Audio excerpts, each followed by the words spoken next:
Sí, ya habemos quórum. Listo. Rubencho, grabamos la reunión anterior del el panorama bíblico. Sí, la grabamos y yo la subí a YouTube. Yo se la envié a usted. Bueno. Bueno. Vimos el jueves, perdón, el panorama bíblico acerca de la primera carta a los Corintios, que es el libro que estamos en este momento o pretendemos empezar a estudiar. Así que, pues, a cada uno ya le queda como de tarea que vaya y visite el canal de Rubén. Yo nunca pensé estar diciendo este tipo de cosas. Me siento como un youtuber ya. Denle like, síganme, denle click a la campanita para estar. Pero entonces en el canal de Rubén están las charlas y en particular la última que tuvimos acerca del panorama bíblico, donde vemos el contexto general de la carta, lo que pasaba en la iglesia, lo que pasaba en la ciudad, por qué escribe Pablo la carta, cuáles son los temas principales, y hoy ya vamos a empezar como a ver la carta como tal.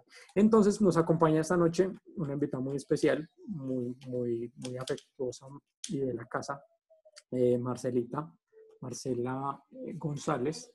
Ella es la hija del pastor general y nos va a acompañar hoy, nos va a liderar en dirigir el tiempo de estudio.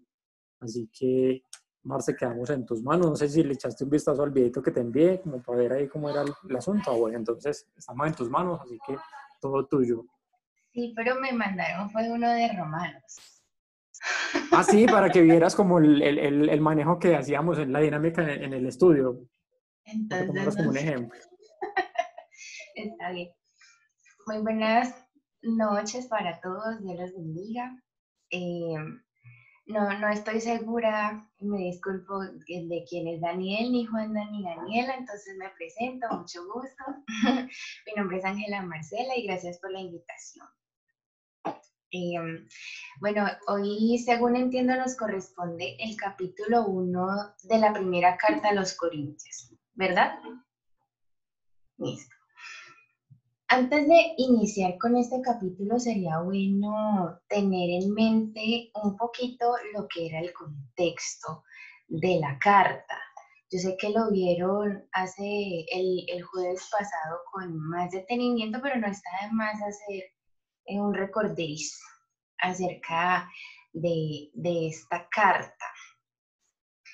Bueno, Corintios, ustedes sabrán que Corintios es un gentilicio. Es como decir pereiranos, como decir colombianos, y se refiere a los que vivían en la ciudad de Corinto, que era más bien un istmo, que era un puerto comercial y digamos que era muy próspero para su momento. Yo siempre que me imagino la ciudad de Corinto, me la imagino como un Las Vegas. Disculpen un segundo.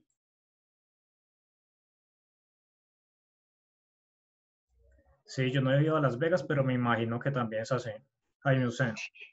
Sí, bueno, nosotros entendemos un poco más acerca de Las Vegas. No, me encanta que participen. Si alguien quiere participar en algún momento, lo puede hacer, porque vi que es muy participativo.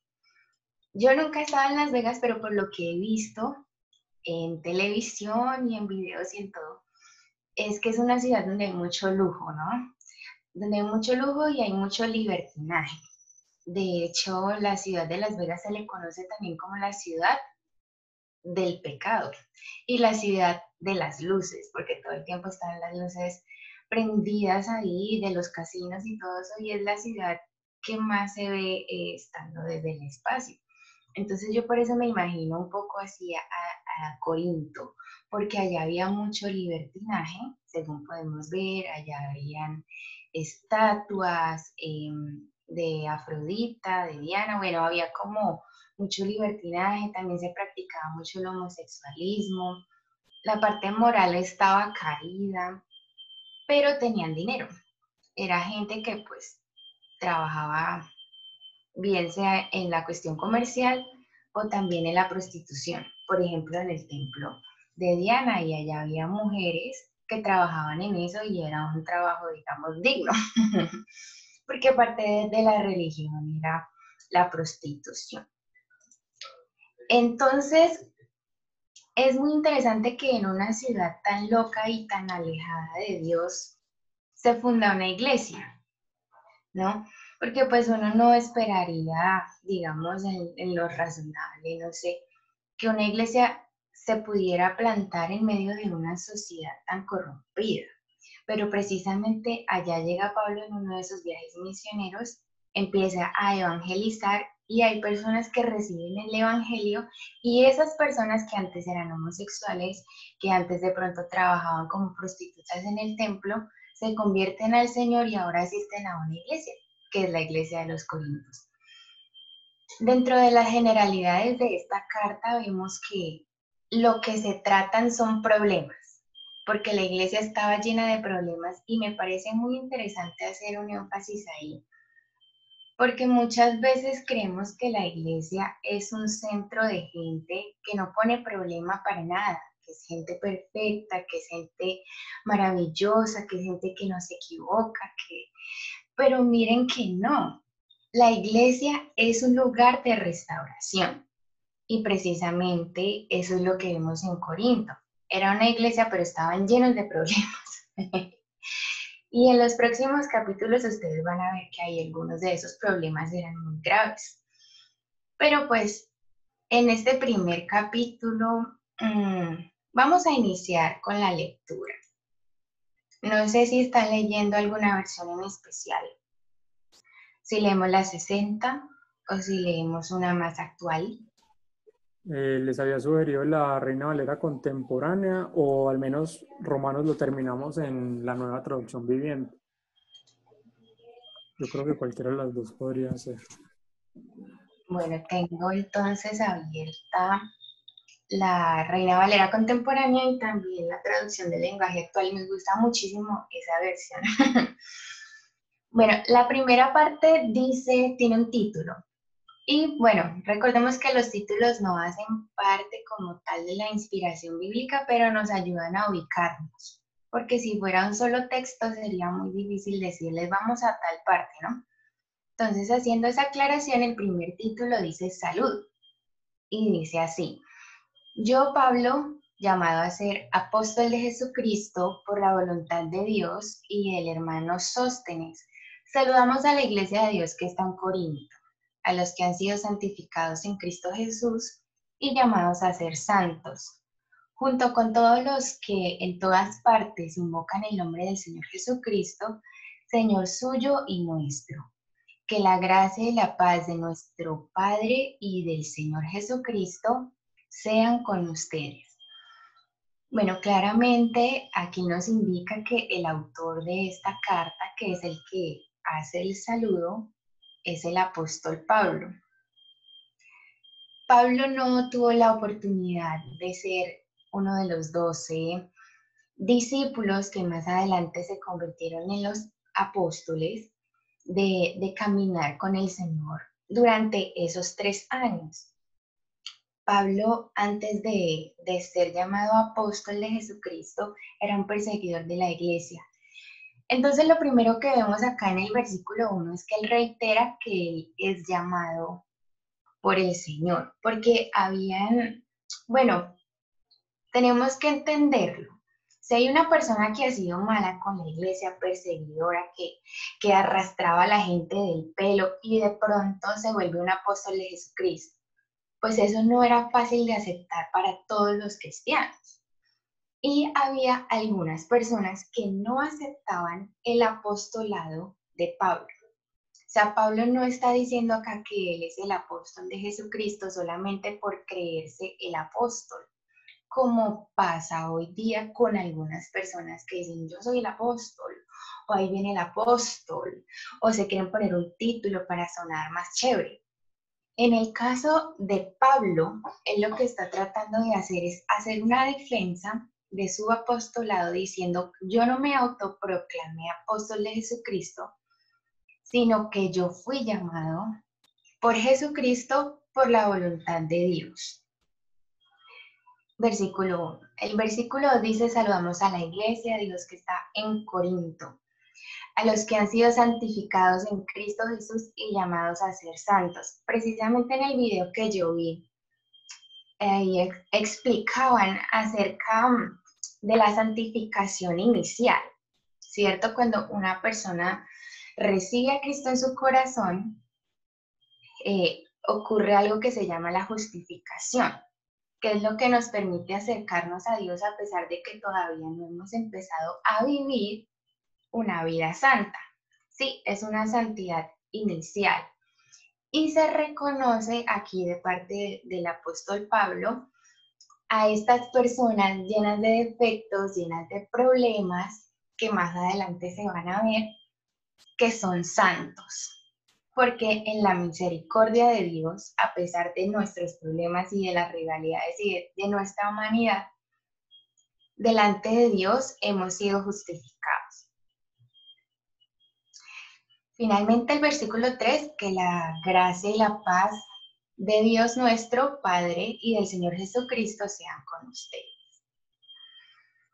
En el versículo del 4 al 9 también hay otro título que nos indica más o menos la idea de lo que se tratan estos versículos. Dice, acción de gracias por los dones espirituales.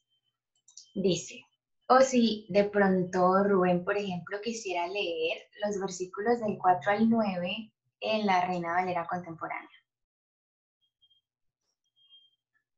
Listo, un momento abro la versión porque acá tenía la nueva traducción viviente. ¿Hay alguien que ya esté listo? No, ¿Qué hacemos? no mentira. Pero si la puedes abrir, por favor, y me ayudas a leer.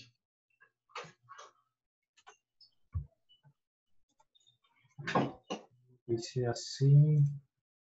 Dice, siempre doy gracias a mi Dios por ustedes y por la gracia que Él les ha dado en Cristo Jesús, porque en Él ustedes fueron enriquecidos en todas las cosas, tanto en palabra como en conocimiento. Así se ha confirmado en ustedes el testimonio acerca de Cristo, de tal manera que nada les falta en ningún don, mientras esperan la santificación, mientras esperan la manifestación de nuestro Señor Jesucristo, el cual también los confirmará hasta el fin, para que sean irreprensibles en el día de nuestro Señor Jesucristo. Fiel es Dios, quien nos ha llamado a tener comunión con su Hijo Jesucristo, nuestro Señor. Amén. Es muy interesante que en esta iglesia no había falta de ningún don. Claramente dice ahí que fueron enriquecidos en todas las cosas, tanto en palabra como en conocimiento. Y dice de tal manera que nada les falta en ningún don, mientras esperan la manifestación de nuestro Señor Jesucristo. ¿Qué es un don? Muy probablemente pensamos que un don es un regalo. Un don es un regalo, es algo que nosotros no hemos hecho absolutamente nada para conseguirlo. Un don puede ser espiritual o puede ser una habilidad, digamos, humana, física, que cualquier persona puede tener. Un don puede ser la habilidad de pintar. Un don puede ser diseñar. Hay gente que nace para eso. Un don puede ser la cocina. Hay gente que nace para cocinar. Hay gente que nace para cantar. Hay gente que nace para hacer música salsa. Eso es un don, no es algo que yo elegí, no es algo que uno va a un lugar y escoge yo quiero hacer esto o yo quiero hacer aquello, sino es algo completamente natural que va en nosotros. En la Biblia hay algunos textos bíblicos donde se hace la lista de algunos dones. En el mismo primera carta de Corintios, en el capítulo 12, si no estoy mal, ahí hay una lista de dones. ¿Sí? Y, por ejemplo, ahí nombra el don de sanidades, el don de milagros, el don de fe, palabra de sabiduría, palabra de ciencia, don de lenguas, interpretación de lenguas, profecía. Y me faltó uno, porque ahí aparecen 9 dones. Liderazgo. Bueno, también hay otras partes de la Biblia donde se habla del liderazgo, de la enseñanza, de la organización, de la repartición. O sea que no hay como una sola lista de dones donde siempre se digan son exactamente tantos dones, sino que hay gran variedad de dones. Y mire que en esta iglesia no faltaba ningún don. Y es muy interesante que el Señor ha capacitado a estas personas en todos los dones. Y de hecho, pues eso más adelante se volvió un problema porque todo el mundo quería hablar en lenguas todo el tiempo y eso se volvió un desorden. Ese fue uno de los problemas que tenían ahí. Estaban enriquecidos en todas las cosas, no les faltaba ningún don. Y dice, mientras esperan la manifestación de nuestro Señor Jesucristo. Para este momento se creía que la segunda venida de Jesús estaba muy cerca. Era ya para esos días, de pronto la otra semana, de pronto el otro mes, o sea, no se sabía cuándo, pero estaba muy próximo a venir el Señor. Por eso la urgencia con la predicación del Evangelio. Por eso era que había pues como un fuego también, porque estaban esperando al Señor, además que lo habían conocido.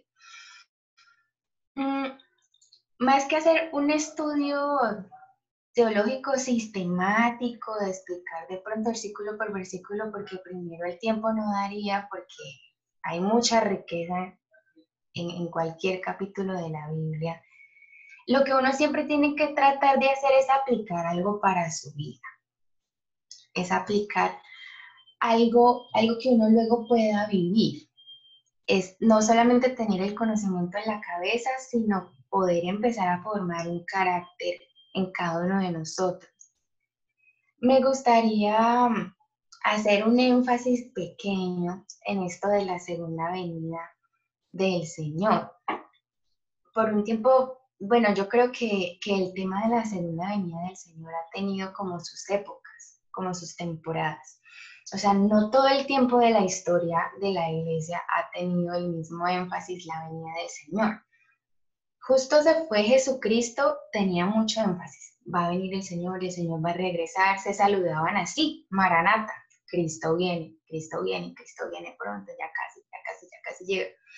Pero al pasar de los años y que Jesucristo todavía no había venido, el tema pues se olvida un poco cuando uno le hace una promesa que no le cumplen y no le cumplen y no le cumplen, ¿cierto? Entonces uno ya como que lo olvida, porque pues para qué recordar algo que no. Pero en cuanto a la venida del Señor, yo creo que este es un tiempo muy bueno también para meditar acerca de esto. En cualquier momento puede venir Jesús. Dice la Biblia que algunos tienen por tardanza la venida del Señor, o sea, dicen, no, ya el Señor está demorado, el Señor no va a venir, Jesucristo no va a venir, pero Jesucristo sí va a venir. Y sea que nosotros estemos vivos o no para recibir la venida del Señor, si Él no viene, nosotros sí vamos a ir, y eso tampoco sabemos cuándo va a ser. Este es un tiempo donde han muerto muchas personas, adicionales a las que mueren, digamos, normalmente, porque se contagiaron del virus, enfermaron y no lograron sobrevivir. Afortunadamente muchas personas se han sanado, pero muchas otras están muriendo y están pasando a una eternidad. Con Cristo o sin Cristo no lo sabemos, pero si nosotros llegáramos a morir, no sabemos cuándo será eso. ¿Estamos preparados para encontrarnos con el Señor? Uno dijera, no, pero es que uno se muere después de los 80 años. Listo. O sea, seguridad, tranquilidad, pero es que uno no tiene la vida comprada. Se mueren los bebés, se mueren los niños pequeños, se mueren los adolescentes, se mueren los jóvenes, se mueren los adultos. O sea, nadie sabe cuál es el momento de su encuentro con el Señor. Entonces, sea porque Él venga o porque nosotros vayamos, debemos estar siempre preparados. Así como ellos, que mientras servían al Señor en los dones, que nosotros también sirvamos a Dios con los dones que cada uno de nosotros tenemos mientras esperamos la venida del Señor, sea porque Él viene o sea porque nosotros vayamos alguna vez, y siempre con el mismo entusiasmo. Versículo 10. ¿Está dividido Cristo? No sé si Jaime tiene la Biblia abierta para que nos ayudara leyendo este pedacito. Entonces, del versículo 10 al 17. Dice, hermanos, les ruego por el nombre de nuestro Señor Jesucristo que se pongan de acuerdo y que no haya divisiones entre ustedes, sino que estén perfectamente unidos en un mismo sentir y en un mismo parecer. Digo esto, hermanos míos, porque los de Cloé me han informado que entre ustedes hay contiendas. Quiero decir que algunos de ustedes dicen, yo soy de Pablo, otros, yo soy de Apolos, otros, yo soy de Cefas y otros, yo soy de Cristo. ¿Acaso Cristo está dividido? ¿Acaso Pablo fue crucificado por ustedes?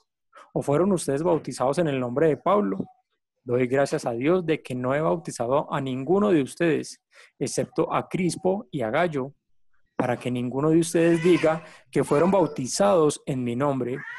También bauticé a la familia de Estéfanas, pero no sé si he bautizado a algún otro. Pues Cristo no me envió a bautizar, sino a predicar el Evangelio, y esto no con palabras elocuentes, para que la cruz de Cristo no perdiera su valor. Bueno, nos hemos encontrado con el primer problema que trata esta preciosa carta, y es el problema de las divisiones. Yo creo que más actual no puede ser esta carta. Mire que me gusta mucho como lo dice en la traducción del lenguaje actual. Dice, algunos dicen yo soy seguidor de Pablo, otros dicen yo no, yo soy seguidor de Apolo. Y hay otros que responden pues yo soy seguidor de Pedro. Y aún otros dicen yo sigo a Cristo.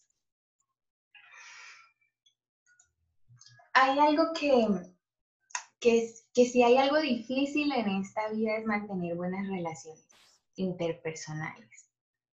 Eso es muy complicado, mantener relación con las personas, si somos compañeros, si somos de pronto de líder a subalterno, a servidor, de jefe a empleado, las relaciones de pareja, ni se diga, las relaciones familiares entre hermanos, padres e hijos. Todo tipo de relaciones son difíciles.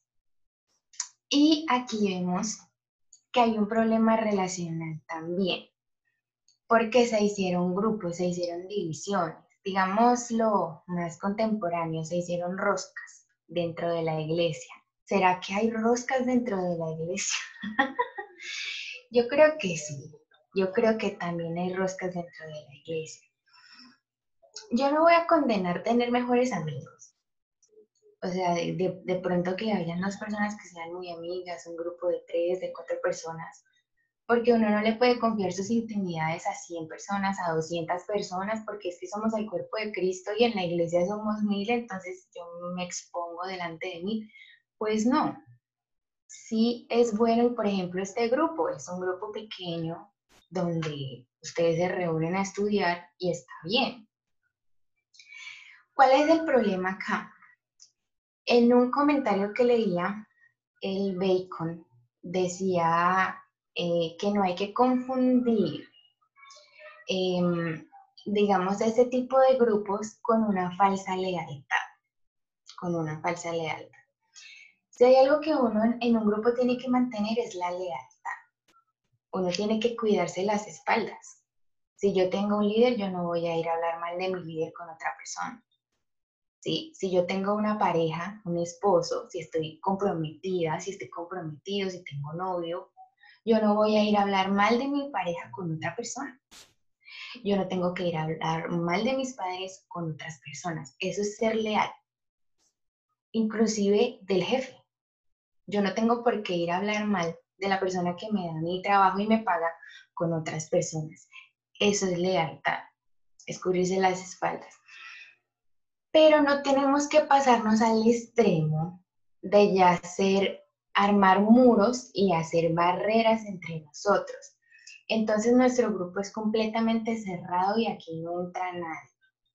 Aquí no puede entrar nadie más y unos dicen yo soy de Jaime, yo soy de Rubén, yo soy de Vanessa, para contextualizarlo de esa manera porque eran los líderes en este momento. Uno tiene que tener sentido de pertenencia, uno puede tener sus amigos, pero uno no tiene que llegar al punto de crear barreras donde no es necesario. Para ponerlo en nuestro contexto, tenemos que, por ejemplo, en nuestra familia es una unidad y tenemos que cuidarla, pero no por eso pues vamos a crear una barrera alrededor, porque pues tampoco es posible. Lo mismo en la iglesia. Nosotros somos una sola iglesia, no somos iglesias diferentes. No está la iglesia de los niños, la iglesia de los adolescentes, la iglesia de los jóvenes, sino que todos somos una sola iglesia. Y nuestro sentido de pertenencia debería estar en esa iglesia. Eso no quiere decir que no queremos a las otras iglesias, porque somos un solo cuerpo. Precisamente pregunta Pablo, ¿acaso Cristo está dividido? ¿Acaso es que mi brazo yo lo puedo dejar en la cama mientras me voy a la cocina y me puedo quitar la cabeza? No, eso no es posible. Es ridículo hacer esa pregunta, ¿cierto? ¿Me puedo quitar un pie? Pues no, eso no se puede, porque el cuerpo es uno solo. Y tenemos que tener eso presente. Somos diferentes en dones, tenemos funciones diferentes. De pronto pueda que tengamos líderes diferentes, pero no tenemos que armar barreras alrededor de esto. Quiero hacer una anotación del versículo 11, que eso está, digamos, entre líneas, y quisiera sacarlo un poquito. Dice, digo esto, hermanos míos, porque los de Cloé me han informado que entre ustedes hay contiendas. O sea, el problema que peleaban. Ay, no, pero es que Rubén sí tiene gafas, Jaime no. Sí, eran bobadas y se ponían a pelear por esas cosas. Ay, mire, se dejó crecer el bigote, fue que se copió de mi hija.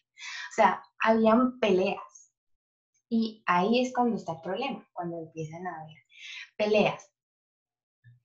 Los de Cloé, bueno, no se tiene, digamos, una seguridad exacta quién eran los de Cloé. En otras versiones dicen los de la familia de Cloé y algunas personas sugieren que era una mujer la que había informado esto y que era una mujer de estima dentro de la congregación, o sea, no era una vieja chismosa que se fue a darle quejas a Pablo, era una señora, ¿sí? Y muy importante, a veces ocurre algo, ¿sí? Una situación desafortunada y que empiezan los chismes. Ay, es que yo sé esto, pero no vaya a decir por favor que yo lo dije. Es que yo sé que la hermana tal, ella estaba diciendo que tal y tal cosa, pero por favor no me vayan a meter a mí en problemas, porque es que porque yo no quiero tener problemas con nadie, no vaya a decir que fui yo. Yo creo que si nosotros no tenemos la capacidad de poner nuestro nombre, es mejor que no digamos nada. Si no nos queremos meter en problemas, entonces no digamos nada. Pero si nosotros vamos a dar quejas de alguien, deberíamos estar en la responsabilidad y en la madurez de decir, hermano, usted está de acuerdo en que vayamos los dos y hablemos con esta persona, y usted diga, sí, yo estoy ahí, yo pongo mi cara porque yo lo vi. Sí, porque muchas veces pasa eso. Y cuánto daño no se hace. Mire que yo no sé si ustedes vieron alguna vez en televisión una señora que hacía tamales. Y salió un rumor de que en esos tamales ella ponía carne humana. Yo no sé si ustedes lo vieron, eso salió por Séptimo Día, por un programa de esos. Salió el rumor de que la señora mataba niños y que la carne de los tamales era carne humana. ¿Y sabe qué pasó? Pues la señora nunca más volvió a vender, se quebró su negocio. ¿Sabe por qué? Por un chisme. Los chismes pueden acabar con el negocio de alguien. Los chismes pueden destruir la honra de una persona. Los chismes pueden acabar con una relación, pueden acabar con una familia, inclusive en la muerte de alguien para hacerlo más trágicos posible. Hasta en eso puede terminar un chisme. Y eso era lo que estaba aquí encerrado en este versículo 11, porque dice los de la familia de Cloé. O sea que había alguien que había visto la pelea y había dicho, sí, yo lo vi y yo estoy de acuerdo en venir con usted y decir, sí, hay estas peleas y ya estamos cansados de estas peleas. Muy interesante. Leamos ahora la última parte, por favor, para ponerlos a los dos si quieren leer. Uno que lea del versículo 18 al 25, que puede ser Rubén, y Jaime puede leer del 26 al 31. el último título de este capítulo. Listo. Dice Cristo, poder y sabiduría de Dios. El mensaje de la cruz es ciertamente una locura para los que se pierden, pero para los que se salvan, es decir, para nosotros, es poder de Dios. Pues está escrito, destruiré la sabiduría de los sabios y desecharé la inteligencia de los inteligentes. ¿Dónde está el sabio? ¿Dónde está el escriba? ¿Dónde está el que escudriñe estos tiempos? ¿Acaso no ha hecho Dios enloquecer la sabiduría de este mundo? Porque Dios no permitió que el mundo lo conociera mediante la sabiduría, sino que dispuso salvar a los creyentes por la locura de la perdición. Los judíos, De la predicación. me fallan las gafas, perdón. Los judíos piden señales y los griegos van tras la sabiduría, pero nosotros predicamos a Cristo crucificado. Para que los judíos, para que los judíos es ciertamente un tropezadero y para los no judíos es una locura.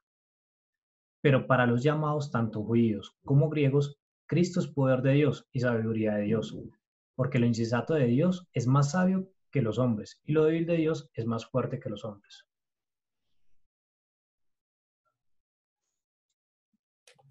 Dice, consideren, hermanos, su llamamiento. No muchos de ustedes son sabios, según los criterios humanos, ni son muchos los poderosos, ni muchos los nobles, sino que Dios eligió lo necio del mundo para avergonzar a los sabios y lo débil del mundo para avergonzar a lo fuerte. También Dios escogió lo vil del mundo y lo menospreciado y lo que no es para deshacer lo que es, a fin de que nadie pueda jactarse en su presencia.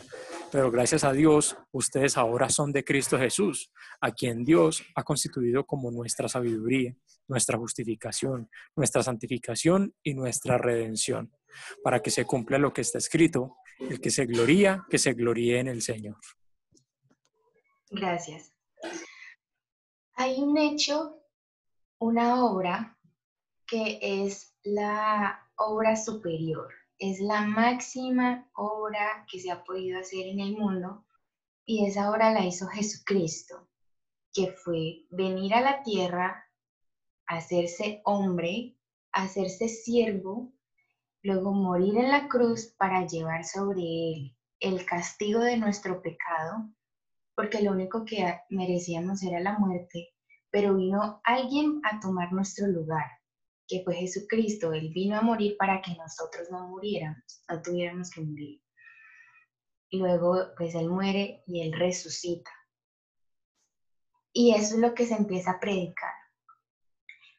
Cuando la gente ve a Jesús tan de cerca, ellos estuvieron ahí, vieron la sangre del Señor, ellos quedaron impactados por esa obra del Señor. Y el mensaje de Cristo se empezó a esparcir tremendamente por todo el mundo conocido en ese momento, que pues era principalmente el Medio Oriente, ¿no? Ubicándonos en Jerusalén, en Israel, que es el centro pues del Medio Oriente, se empieza a regar la palabra del Señor. Cuando uno predica a Cristo, pues hay muchas reacciones. Hay algunos que estarán de acuerdo, hay unos que la reciban, pero hay personas que no lo reciban. Igualmente sucedía en este tiempo. Había personas que aceptaban el mensaje de Cristo, o sea, Cristo murió por tu pecado, ahora sigue a Cristo. Pero había gente que no recibía ese mensaje porque le parecía una locura. Habla de varios grupos de personas. Habla del sabio, habla del escriba, también habla acerca de los judíos. Dice que para los judíos es tropezadero, es locura. Y es algo que nosotros también podemos ver hoy día. Hay gente muy inteligente, hay científicos brillantes, hay defensores inclusive de la vida que son ateos. Yo no sé si ustedes de pronto han escuchado a Lupe Batallán, esta mujer argentina que hace una defensa brutal sobre el aborto. Ella defiende la vida. Y la muchacha, ella es joven, tiene como 22 años y es brillante, pero es atea. Porque para algunas personas el evangelio es locura, pero no nos dejemos engañar tampoco que todos los inteligentes son ateos. Por otro lado tenemos un hombre brillante que es Agustín Laje, que él es un defensor también de la vida en Argentina y él se presenta a sí mismo como católico. Él no es evangélico, pero cree en Dios, de alguna manera.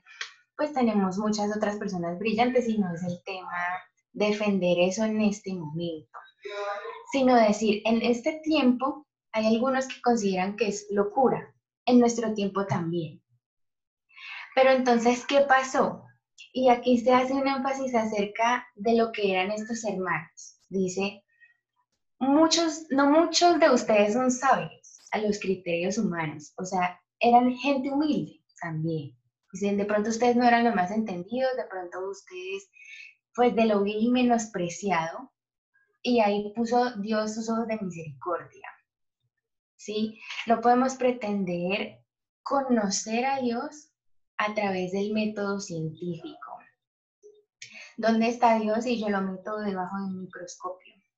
Porque así no es como se conoce al Señor. Se conoce a través de una experiencia personal. Y eso es lo que muchos no aceptan, ¿sí? O sea, lo más importante no es decir, es que los inteligentes no aceptan al Señor, pero los que no son tan inteligentes sí, no.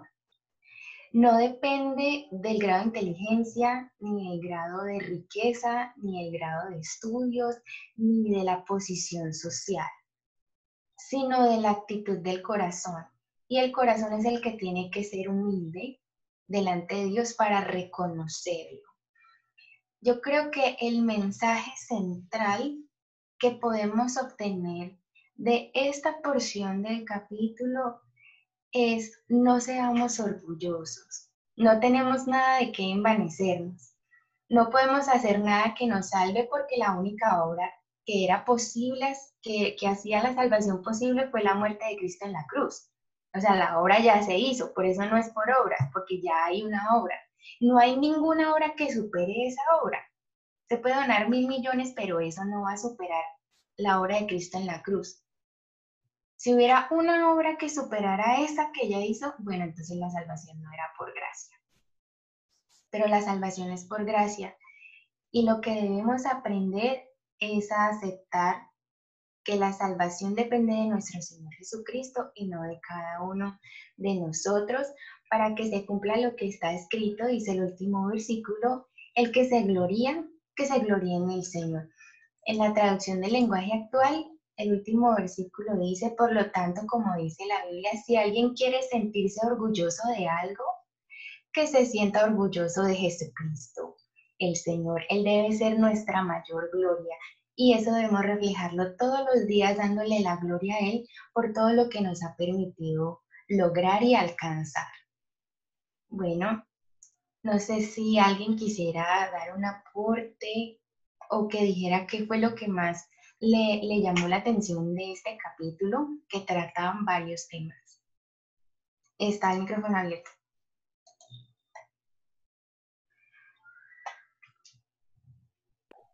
Bueno, también les recuerdo que tenemos solo 5 minutos estrictamente precisos porque el link debemos liberarlo para otra reunión que hay ahorita. Así que si alguien va a hacer un aporte, breve y al punto. 30 segundos. Buenas, a mí me pareció muy interesante ver cómo como la iglesia seguimos cometiendo los mismos errores de siempre, de los antepasados. Jaime nos hablaba de eso hace unos días y esos mismos problemas personales siguen existiendo y nos seguimos concentrando en eso y seguimos desviándonos del tema que es Jesús, que es Cristo, por encargarnos de esos temas en la comunidad. Entonces seguimos viendo que seguimos dándole la vuelta a las cosas, volvemos y cometemos las cosas, volvemos y cometemos lo que ya pasó. ¿Sí? Eso me pareció como muy interesante en esa carta. Y que Pablo nos invita a seguir a Dios, no hombres, no seguir pegados, no, que yo me voy con el pastor, este pastor predica muy poquito, entonces ve muy bonito, yo me voy con la iglesia de él, no, yo me voy para otra iglesia que es que el pastor de habla más bonito. Entonces no hay que, no trata de seres humanos, no se trata de lo que haga un pastor, de lo que no haga el hermano, de lo que haga aquel, de cómo me hable, no se trata de eso. A veces nos confundimos y, ay, no, es que aquí yo me siento bien, esta gente aquí es muy bonita, y entonces yo me voy a quedar acá. Entonces nos estamos desviando, no es porque yo como me sienta con aquel, sino como mi relación con Cristo, cómo está. estoy sintiendo bien la relación con Cristo, como estoy sintiendo bien la relación con el pastor y ya. Gracias. Es un gran aporte porque por eso a veces la gente se desanima tanto porque pone los ojos en las personas y todas las personas pueden fallar, ¿sí? Entonces, si una persona falla, yo me voy. No, no, porque mis ojos deben estar en Jesús. Excelente.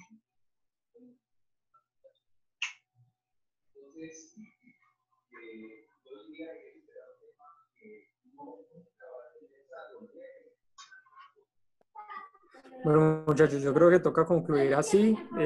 Pues esto tiene muchos temas importantes, pero sí, por cuestión de tiempo toca concluir de esta manera.